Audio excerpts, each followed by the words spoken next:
Bismillahirrahmanirrahim. Assalamualaikum warahmatullahi wabarakatuh. Kami dari kelompok 10 ingin membahas tentang pembuatan media grafis. Saya Gina Indana Zulfa sebagai moderator dan pemateri, dan rekan saya Samira Umayroh sebagai pemateri. Baiklah, saya akan menjelaskan pengertian media grafis.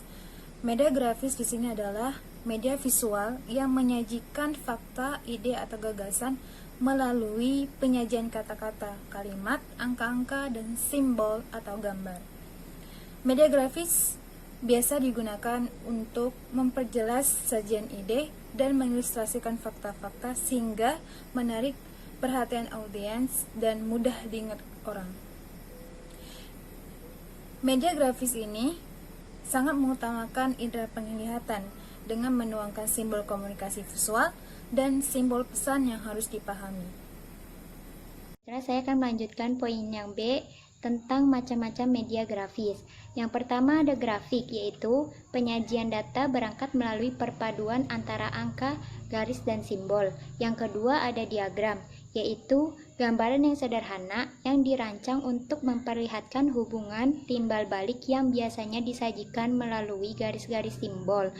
Yang ketiga ada bagan, yaitu perpaduan antara sajian kata-kata, garis, dan simbol yang merupakan ringkasan suatu proses perkembangan atau hubungan-hubungan penting. Yang keempat ada sketsa, yaitu gambar sederhana atau draft kasar yang melukiskan bagian-bagian pokok dari suatu bentuk gambar. Yang kelima ada poster, yaitu sajian kombinasi visual yang jelas, menyolok dan menarik dengan maksud untuk menarik perhatian orang yang lewat. Yang keenam ada komik, yaitu bentuk kartun yang mengungkapkan karakter dan menerapkan suatu cerita dalam urutan yang erat hubungannya dengan gambar dan dirancang untuk memberikan hiburan kepada para pembaca. Yang ketujuh ada media foto, yaitu gambar diam atau still picture, yaitu sajian visual dalam foto tidak bergerak. Yang kedelapan ada papan flanel, yaitu papan yang berlapis flanel untuk menyajikan gambar atau kata-kata yang mudah ditempel dan mudah pula dilepas. Yang kesembilan ada bulletin board, yaitu papan biasa tanpa kain flanel. Gambar-gambar atau tulisan-tulisan biasanya langsung ditempelkan dengan menggunakan lem atau alat penempel lainnya. Selanjutnya, kelebihan dan kelemahan media grafis. Media grafis ini memiliki beberapa kelemahan dan kelebihan. Yaitu yang pertama, kelebihan media grafis. Ada beberapa kelebihan media grafis, diantaranya memberikan kesan sederhana karena menggunakan bahan-bahan yang ada di sekitar. Contohnya seperti kardus, kertas bekas, serta botol-botol bekas yang bisa kita jumpai, dan spidol, gambar, pena, dan sebagainya yang mudah kita dapatkan di toko-toko terdekat dan harga yang terjangkau. Yang kedua, bersifat fleksibel, praktis, dan mudah digunakan. Media grafis ini mudah dibawa kemana-mana dan praktis untuk digunakan karena bentuknya tidak terlalu besar dan tidak terlalu kecil. Yang ketiga, bisa digunakan untuk semua jenis dan jenjang pendidikan. Contohnya seperti papan informasi.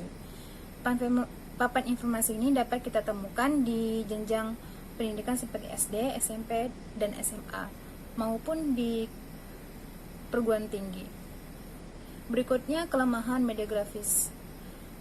Kelemahan media grafis ada beberapa, diantaranya membutuhkan keterampilan khusus dalam pembuatannya, terutama untuk gambar yang lebih kompleks seperti sketsa. Pembuatan sketsa ini tidak semuanya bisa membuatnya karena memerlukan keterampilan khusus.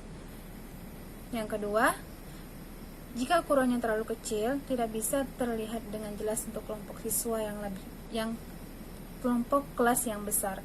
Misalnya, seorang guru mempraktikkan media grafis di depan otomatis jika kelasnya besar maka murid-murid yang di belakang tidak akan kelihatan karena terlalu jauh.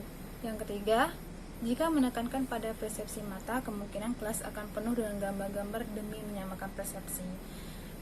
Demi menyamakan persepsi tadi, maka guru akan meletakkan gambar-gambar untuk dekat dengan siswa tersebut agar untuk menyamakan persepsi sehingga kelas akan menjadi penuh dengan gambar-gambar.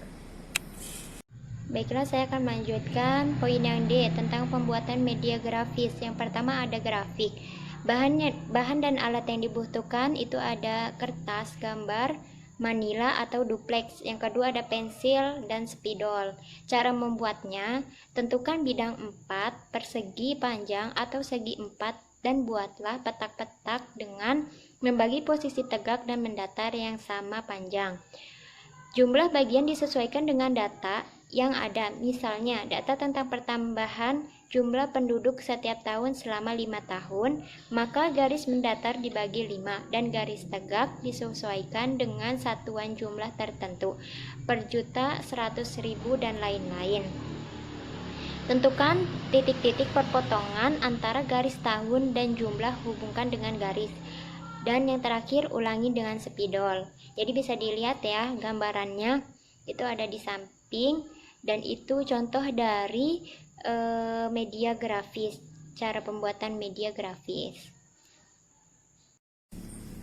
Selanjutnya, contoh pembuatan media grafis. Di sini adalah bagan. Bagan yang dicontohkan di sini yaitu bagan organisasi. Bagan ini sudah tidak asing lagi kita dengar karena bagan telah kita pelajari di tingkat SD dan kita sudah dipraktekkan untuk membuat bagan. Bahan dan alat yang digunakan di sini adalah kertas, gambar, manila atau duplex. Yang biasa kita buat yaitu karton, spidol dan sebagainya. Untuk pembuatannya kita harus mendesain dulu dengan menggunakan pensil, mensketsa organisasi yang akan dibuat.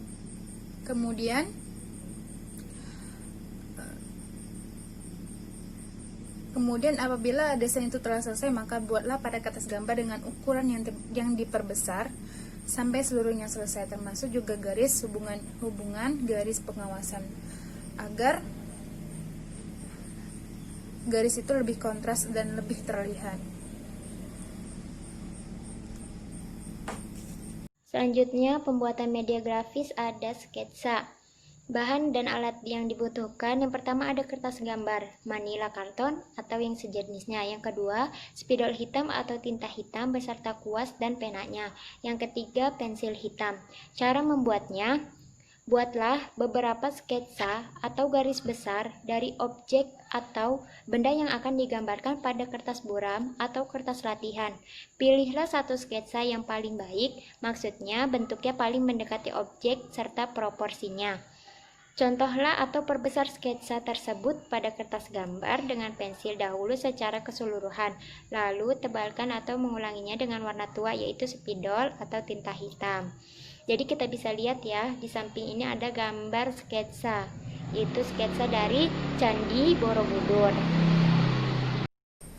Selanjutnya, contoh pembuatan media grafis yang akan diterangkan yaitu papan planel. Papan planel ini juga tidak asing lagi kita dengar karena sering kita jumpai berbentuk papan informasi yang ada di depan sekolah atau di dalam kelas.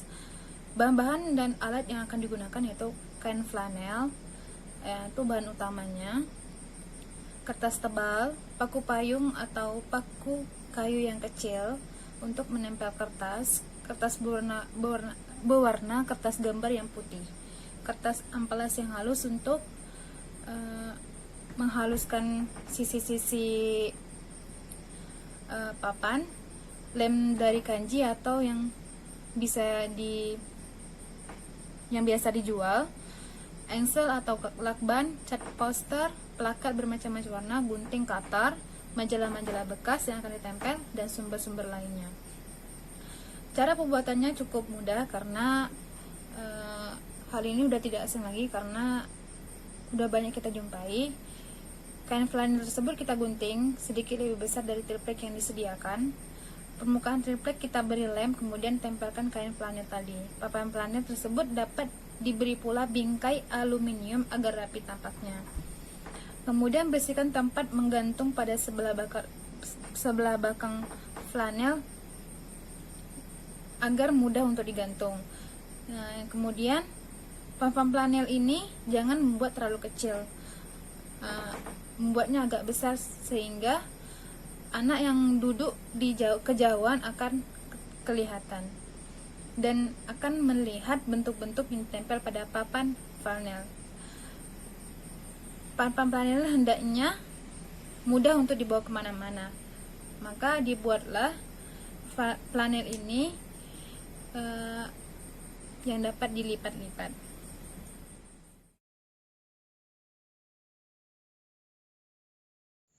Pembuatan media grafis yang terakhir yaitu ada bulletin board.